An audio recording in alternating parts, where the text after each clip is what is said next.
Selamat malam. Bapak Ibu Saudara yang kasih dalam Tuhan, saya mengajak kita membuka Alkitab kita pada malam hari ini. Di dalam Injil Matius pasal yang ke-10 ayat yang ke-29.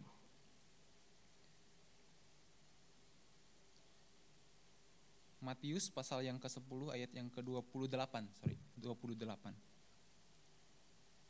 Kalau sudah menemukannya, saya mengajak kita semua untuk membacanya secara bersama-sama. Injil Matius pasal yang ke-10 ayat yang ke-28. Demikianlah firman Tuhan. 1, 2, 3.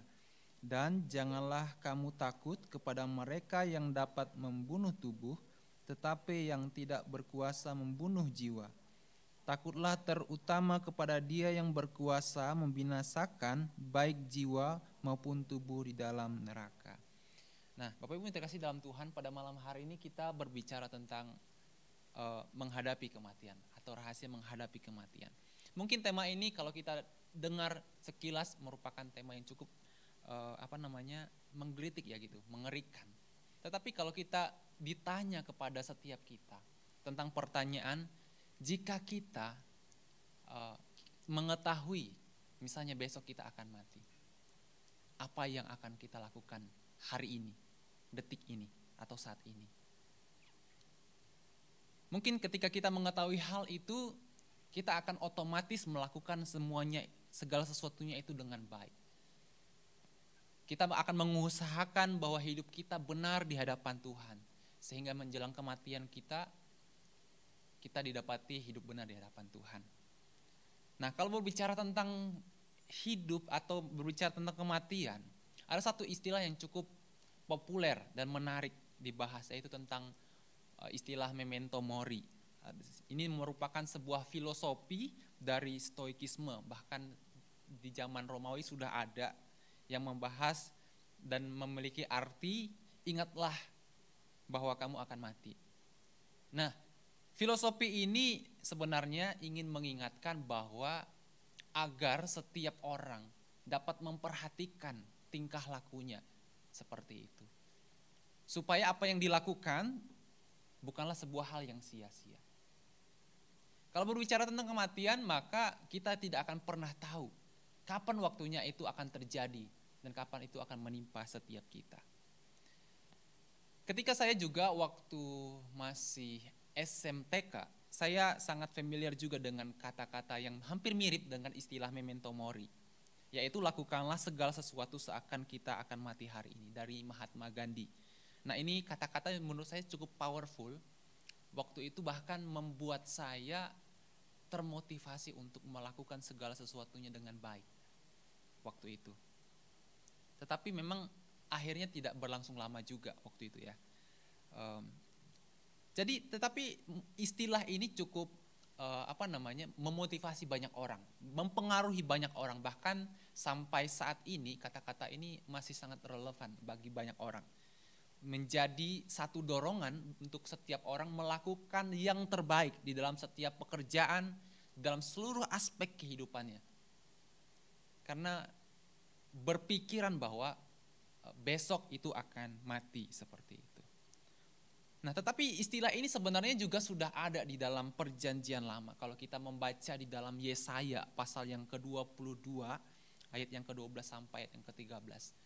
Di sana pada waktu itu Allah memerintahkan agar bangsa Israel pada waktu itu berkabung sebenarnya. Bahwa akan ada penghakiman pada waktu itu. Tetapi yang menjadi yang menjadi respon umat pada waktu itu adalah sebuah kesalahan. Pada waktu itu Allah sebenarnya akan mengatakan akan menghukum mereka, bahwa mereka akan binasa. Dan pada waktu itu Allah menyuruh mereka berkabung, tetapi respon mereka adalah mereka mengatakan, marilah kita makan dan minum sebab besok kita akan mati. Nah, istilah ini sudah ada di dalam Perjanjian Lama. Jadi merespon apa yang menjadi hukuman Tuhan pada waktu itu, justru mereka berpesta pora karena mereka mengetahui akan mati. Justru mereka mengatakan bahwa ya sudah, kita nikmati aja dunia ini seperti itu. Karena kita akan mati. Nah, ini adalah satu pandangan pada akhirnya yang membuat Allah murka pada waktu itu. satu pandangan yang menganggap bahwa memang kesempatan sudah tipis, pada akhirnya mereka melakukan segala sesuatunya dengan semau mereka. Ini sangat dibenci oleh Tuhan pada waktu itu. Bahkan Tuhan pada akhirnya murka karena perkataan dan apa yang mereka lakukan pada saat itu. Jadi kalau berbicara tentang masalah kematian, sebenarnya ini sangat erat hubungannya dengan kehidupan kita. Memang kalau kita melihat bahwa kematian itu merupakan peristiwa yang mengerikan. Peristiwa yang sangat mengerikan, sangat ditakuti oleh banyak orang. Namun kematian faktanya tidak dapat dihindari oleh semua orang. Setiap orang akan mengalaminya. Seperti itu. Nah, lalu bagaimana dengan sikap kita dalam menghadapi hal itu? Bagaimana sikap kita dalam menghadapi sebuah kematian? Mari saya mengajak Bapak Ibu Saudara untuk melihat dari konteks Alkitab yang telah kita baca tadi. Dan janganlah kamu takut kepada mereka yang dapat membunuh tubuh, tetapi yang tidak berkuasa membunuh jiwa. Takutlah terutama kepada Dia yang berkuasa membinasakan baik jiwa maupun tubuh di dalam neraka. Ini merupakan bagian dari nasihat Tuhan Yesus kepada 12 murid pada waktu itu yang diutus untuk memberitakan Injil kepada bangsa Israel. Pada waktu itu para murid mungkin tahu akan terjadi penolakan ketika mereka memberitakan Injil. Akan terjadi penganiayaan kepada mereka ketika mereka memberitakan Injil, bahkan akan terjadi pembunuhan kepada mereka.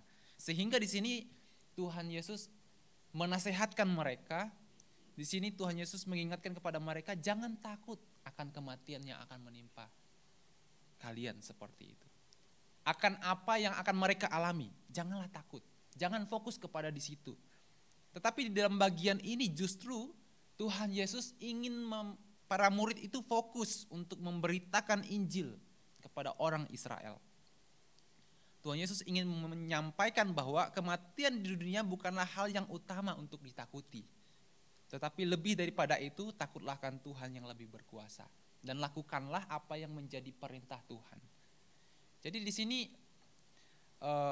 para murid itu dinasihatkan oleh Tuhan Yesus untuk berfokus kepada apa yang menjadi perintah Tuhan untuk mereka lakukan. Dibanding apa yang akan mereka alami ketika mereka melakukan perintah Tuhan. Nah, jadi ketika seseorang mengalami ketakutan ketika menghadapi kematian, itu adalah hal yang sangat wajar dan sangat manusiawi.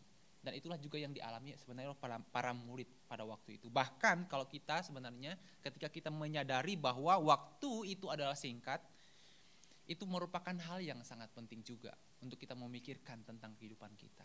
Kalau kita berpikir bahwa hidup adalah singkat, maka kita harus melakukan hal-hal yang terbaik. Itu merupakan hal yang sangat penting untuk kita lakukan. Sehingga kita dapat menghargai setiap waktu yang diberikan Tuhan kepada setiap kita.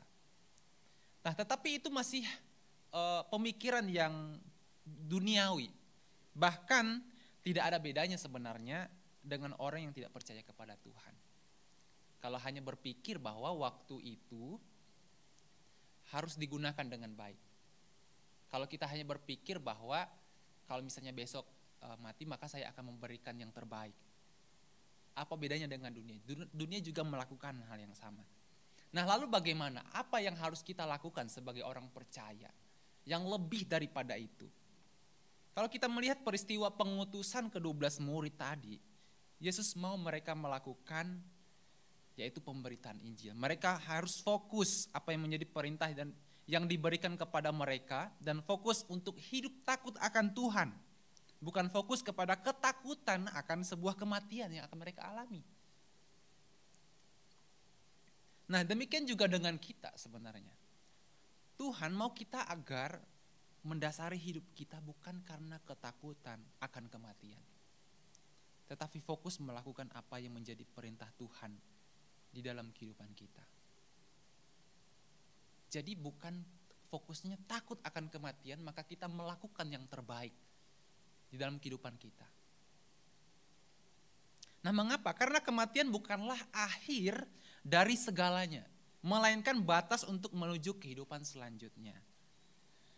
Tetapi memang kehidupan selanjutnya itu sangat ditentukan ketika kita berada di dunia. Bagaimana cara hidup kita?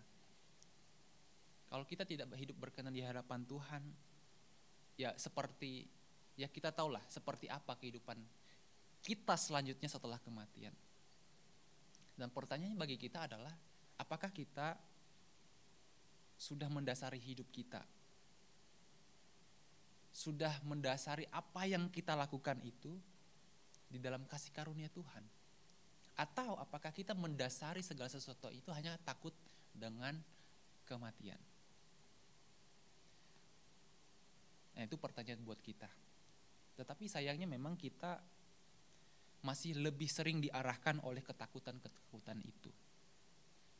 Rasa takut itulah yang mendominasi, yang menjadi alasan bagi kita untuk melakukan segala sesuatunya dengan baik. Misalnya di rumah misalnya. Kita mencintai misalnya keluarga kita. Kita takutnya apa? Karena supaya takut kita misalnya tidak dicintai mereka juga. Misalnya kita di tempat kerja, kita berusaha melakukan yang terbaik, bukan karena kita takut akan Tuhan, tetapi karena kita takut dilihat buruk oleh atasan kita. Takut dilihat tidak benar, tidak becus kerjanya oleh atasan kita. Tetapi kita tidak mendasari apa yang kita lakukan itu di dalam takut akan Tuhan. Kita lebih fokus kepada ketakutan-ketakutan yang berasal dari dunia.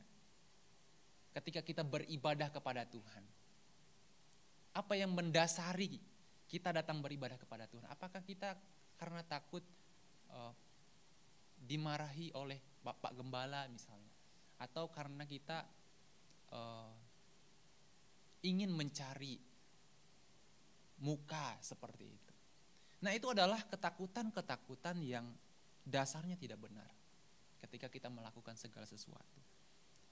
Dan Alkitab pada malam hari ini, firman Tuhan pada malam hari mengingatkan kita agar kita mendasari apa yang kita lakukan di dalam dunia itu dengan takut akan Tuhan. Bukan karena kematian, bukan karena takut hal buruk terjadi di dalam kehidupan kita, bukan karena hukuman, tetapi atas dasar takut akan Tuhan. Dan kita sebenarnya jarang sekali mendasari cara hidup kita, motivasi kita, tindakan kita dengan ucapan syukur atas kasih karunia Tuhan. Dan atas kebaikan Tuhan yang memberikan kesempatan kepada kita. Justru kita terkadang kurang peka terhadap kebaikan Tuhan. Kita tidak lagi melihat apa yang baik dalam kehidupan kita sebagai pemberian dari Tuhan. Atau mungkin karena pemberian Tuhan kepada kita itu terlalu banyak begitu, sehingga apa yang kita terima menjadi hal yang biasa. Tapi tidak harusnya demikian kan. Seharusnya apa yang kita terima, setiap kebaikan Tuhan itu selalu kita syukuri. Bukan melihat itu sebagai hal yang biasa. Dan pada akhirnya ketika kita melihat itu sebagai hal yang biasa, kita tidak lagi menghormati Tuhan. Bahkan kita bisa jadi kurang ajar terhadap Tuhan. Begitu. Kenapa kurang ajar? Kita tidak melihat apa yang telah Tuhan berikan kepada kita, tetapi cara hidup kita banyak mengeluhkan tentang apa yang terjadi dalam kehidupan kita. Kita tidak melihat apa yang telah Tuhan berikan kepada kita. Bahkan sangat banyak sekali. Dan kiranya setiap kita boleh menyadari setiap kebaikan Tuhan, setiap kasih karunia Tuhan di dalam kehidupan kita. Sehingga itu juga menjadi dasar untuk kita melakukan segala sesuatu sebagai respon atas kebaikan Tuhan. Sebagai sikap kita yang takut akan Tuhan. Dan kiranya setiap kita mau mendasari kehidupan kita di dalam takut akan Tuhan, dan kita senantiasa melakukan segala sesuatu dengan sebaik mungkin. Bukan karena ketakutan akan hari kematian, tetapi sebagai bentuk ucapan syukur atas kasih karunia Tuhan yang teramat besar di dalam kehidupan kita. Dan ketika kita melakukan yang terbaik di hadapan Tuhan, maka kematian bukan menjadi momok yang mengerikan lagi sebenarnya. Mengapa? Kalau kita membaca di dalam Roma pasal 14 ayat yang ke-8, sebab jika kita hidup untuk Tuhan, dan jika kita mati untuk Tuhan. Jadi baik hidup ataupun mati, kita adalah milik Tuhan. Ini sangat jelas sekali. Jadi permasalahan di dalam hidup itu bukan antara kehidupan dan kematian yang harus ditakuti, tetapi bagaimana cara kita hidup di dalam Tuhan. Sehingga apa yang kita katakan tentang kematian itu bukanlah hal yang sangat mengerikan lagi. Dan kita tidak perlu memikirkan masalah kematian yang mengerikan. Karena ketika kita hidup di dalam takut akan Tuhan, maka baik hidup maupun kematian kita bersama-sama dengan Tuhan. Kiranya firman Tuhan hari ini boleh mengingatkan kita untuk senantiasa takut dan hidup di dalam kasih karunia Tuhan. Mari kita berdoa. Bapa di dalam surga, Tuhan, terima kasih pada malam hari ini kami boleh diingatkan kembali tentang kehidupan kami ya Tuhan, untuk senantiasa hidup di dalam takut akan Tuhan dan mendasari apa yang kami lakukan atas dasar kasih karunia yang Tuhan berikan kepada setiap kami Tuhan. Ajarlah kami melakukannya di dalam kehidupan kami hari lepas hari ya Tuhan, dengan setia sampai Tuhan menjemput kami dan kami berjumpa dengan Tuhan muka dengan muka. Kami serahkan seluruh hidup kami ke dalam tangan-Mu, di dalam nama Tuhan Yesus kami berdoa. Amin.